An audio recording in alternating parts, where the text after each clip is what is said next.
How do you create a panoramic image in Lightroom Classic? If you've only got one photo, then you can use the crop tool at the top here. You can either click this or hit R on the keyboard and then drag the top down and the bottom up to create a panoramic looking photo. To help you see what the final cropped panoramic image will look like, hit L on the keyboard to dim the surrounding controls and hit L again to make everything go dark except for the crop that you're trying to do. Even though everything is dark here, you can still move the crop up and down to create the image you want. Hit L on the keyboard to bring everything back, and when you're happy with the crop, hit Enter on the keyboard to apply it.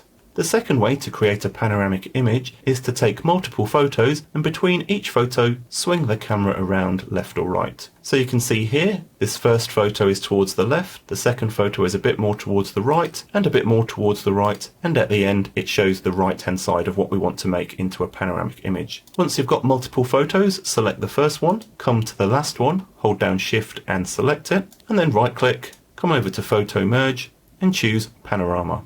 Lightroom will now try and stitch together all of those 4 separate images into one panoramic photo. Lightroom gives us a preview of what the final panoramic image will look like, and if you want to, you can turn off this auto crop setting, and then you get the white areas where there's no photo information as part of the panoramic stitching. So we'll turn that back on, and if you want to automatically apply develop settings as part of the stitching process, you can click the auto settings box here. And instead of using this cylindrical option, you can try for the spherical option. Watch what happens to the preview. Notice how the panoramic image shrinks from the top and bottom. And if we go back to cylindrical, it expands a little bit from top and bottom. Just gives you a bit more height. Normally, auto settings is going to look pretty bad, so you'll probably want to turn that off and then hit merge. If you look at the top now, you can see Lightroom is creating this panorama, and when it's finished, it will appear in the grid view next to the original 4 photos. So if I scroll down here, you can see we've got this new panoramic image, and if I hit D on the keyboard to go to the develop module, we can once again go and make changes to this photo.